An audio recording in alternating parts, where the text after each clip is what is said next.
Hello বন্ধুরা, good evening. আমি তোমাদের বন্ধু চন্দ্রিমা এসে গেছে একটা নতুন সন্ধ্যা নিয়ে আর কি।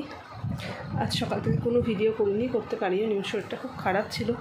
আর তার উপর এখন ভিডিওটা শুরু করলাম কারণ একটু পরে আমি বেরোবো। অ্যাডমিশন হতে বলেছে 8:30 থেকে 9টার মধ্যে। আমি 8টা নাগাদ বেরোবো। এখান থেকে যেতে তো বেশি সময় লাগবে না। প্রতিদিন সকালবেলা গেছে ডোমজুর। আজকেও একটু সারাটা দিন বাড়িতে থাকলে ভালো লাগতো। মানে ওর অফিস ছুটেই ছিল, কিন্তু ডোমজুরে খুব দরকার ছিল, কিছু জিনিস আমারও আনার ছিল, সেগুলোই আনতে গেছে। তো চলো, বোন, দাদা মানে বোনের হাজব্যান্ড আর কি, আর প্রতিদেব, এই তিনজনই হয়তো ঘুরতে ঘুরতে যাবে। আজকে রাতটা প্রতিদেব স্টে করবে আমার সাথে কেবিনে, আর কালকে ভোরবেলা উঠি। ভোরবেলা হয়তো মা আর দাদা আবার যাবে। ভোর মানে একদম 6:30, মানে ওদেরকে 6টার মধ্যে ইন করতে হবে ওখানে। চলো আসছি। যত সময় এগিয়ে আসছে টেনশন বাড়ছে। মেয়েটাকে রেখে যাওয়ার টেনশনটা যেন আমার সবচেয়ে বেশি মানে করছে। তো চলো, টেনশন করে প্রেশার বাড়িয়ে লাভ নেই। 3টে দিনের ব্যাপার, সুস্থ থাকাটা দরকার। তো আবার আসছি। বিগত 15-20টা দিন আমি যেটা নিয়ে সবচেয়ে বেশি টেনশানে ছিলাম, গত 15-20 দিন আমি খালি বলছিলাম যে তুতুল সুইটসকে একটু সাবধানে রাখতে। কেননা আগেরবার ডেলিভারির আগে ওর খুব শরীর খারাপ হয়েছিল। আমি ওটা নিয়ে মানে ওকে ওই অসুস্থ অবস্থায় দেখাটা আমার জন্য খুব চাপের হয়ে যায়। এবারও তাই, খুব জ্বর মেয়েটা 3-4 দিন ধরে, এখন তো খুবই জ্বর। আবার ওকেও ওই মানে ওর এই জ্বরটা দেখে যাচ্ছে, এটাও যেন একটা টেনশন। মানে সব মিলেই বাচ্চা দুটোকে বাড়িতে রেখে যাওয়া, বাচ্চা দুটোকে নিয়ে বেশি টেনশন হচ্ছে।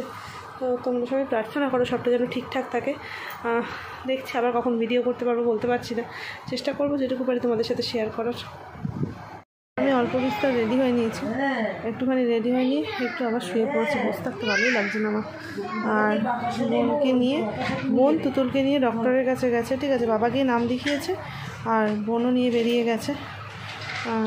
ওখানে তুতুলের বাবাও এসে যাবে। তারপর তো ওখান থেকে ডক্টর দেখিয়ে এসে তারপর আমরা নার্সিংহোমের পথে আর কি যাবো। আমাকে তো খেয়ে যেতে বলেছে, হালকা কিছু খেয়ে, রাতের যত মেডিসিন আছে সব মেডিসিন খেয়ে তারপর যেতে বলেছেন। হ্যাঁ ঠিক আছে, কেননা 10 ঘন্টার একটা ফাস্টিংয়ের পর ওটি হবে। ওগুলাই কী কান্না কাজে তুতুলকে নিয়ে যখন ডক্টরের কাছে আছে। আমি খালি ভাবছি আমি বেরোনোর সময় এটা কী করবে। তো চলো একটু রেস্ট করি। প্রতিদেব এখনও এসে উপস্থিত হতে পারেনি, কখন আসে, 7টা বাজে। রেডি ব্যাগটা মাটি দিয়ে দে।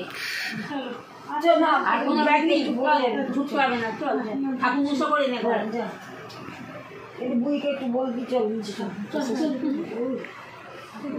টাটা। হ্যাঁ, কোনো চিন্তা নেই, না আমার টেনশন করে আসবে, কিচ্ছু হবে না, কিচ্ছু হবে তো। যন্ত্রণা ফন্ত্রণা কি হবে কিছু বুঝতে পারি না, কোনো চিন্তা নেই। আরে নেব তো, বাকি কি ঢোলকতে দেব, কষ্ট হবে, একসাথে তো নয়। হ্যাঁ এটা তো থাকবে, একই থাক। ওর দিকে বুঝতে আসে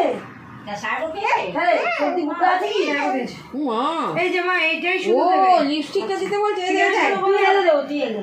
ও মা এটা যে কোন সময় দেখ অবস্থা এনে দেব বাবা। আমি এটা অ্যান্টিবায়োটিক তুই দেখি সুন্দর, আরেকদিন দেখে অ্যান্টিবায়োটিক চালু করে নিয়ে যা। গিমি তুই কাশি মামা টাকা লিপস্টিক দিয়ে টাকা এই দেখ, এই তুই বদমাশ এই পড়েছে। টেনশন হচ্ছে? কোনো টেনশন নয়, কি যে টেনশন হচ্ছে? কোনো টেনশন না। হ্যাঁ ভাবে তুমি নদী থেকে তো নিয়ে আসবে সঙ্গে করে ঘরে। কোথায় গেল মেয়েটা দিন?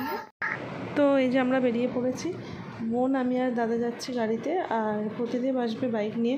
তার কারণ বাইকটাও সঙ্গে রাখছে যদি কোনো কারণে দরকার পড়ে বা বেরোতে হয়, সেই কারণে। তো চলো ঠাকুরের নাম নিয়ে শুভ কাজের উদ্দেশ্যে রওনা দেওয়া যাক। আর এই যে পৌঁছেও গেলাম নার্সিংহোমে, অ্যাপেক্সে, যেখানে আমার বেবি হবে আর কি। চল খেতে পারে। আমাকে ভর্তি করে দিয়ে বোন আর দাদা চলে গেল, প্রতিদিন গেল ডিনার করতে, আজকে রাত্রেও থাকবে। আর এখন এই যে এখানে বেবির মুভমেন্টের উপর কিছু টেস্ট হচ্ছে, কি BCG-টা কী নাম, যাই হোক সেটা হোক। আবার কখন ভিডিও করতে আসতে পারি দেখছি। আমাকে আজকে রাত্রে ডিনার দেবেন না, কিন্তু না, এখান থেকে আজকে রাত্রে আমার ডিনার দিল স্যুপ আর টোস্ট, ঠিক আছে। এরপর হয়তো কিছু ওষুধ চলবে। আর রাত এখন বাজে 11টা, আমি 12টা পর্যন্ত জল খেতে বলেছি, তারপর জল বন্ধ। আমি জানি না কালকে আর কখন ভিডিও করব। গত সকালবেলা আর ভিডিও আদৌ করতে পারবো কি না, যে কারণে আমি আজকে বারবার ছোটো ছোটো ভিডিও ক্লিপস নিয়ে রাখছি। আজকে না অদ্ভুত একটা ইমোশনের মধ্যে দিয়ে যাচ্ছি।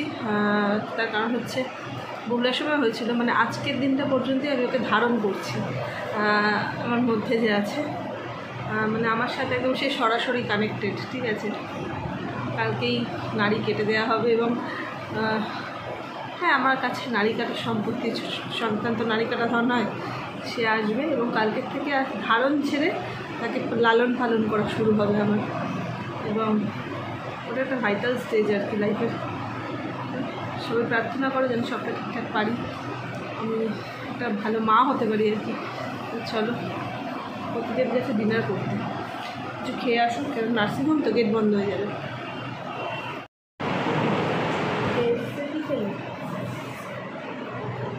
এসেই মেয়েকে ভিডিও কল করতে বসে গেছে।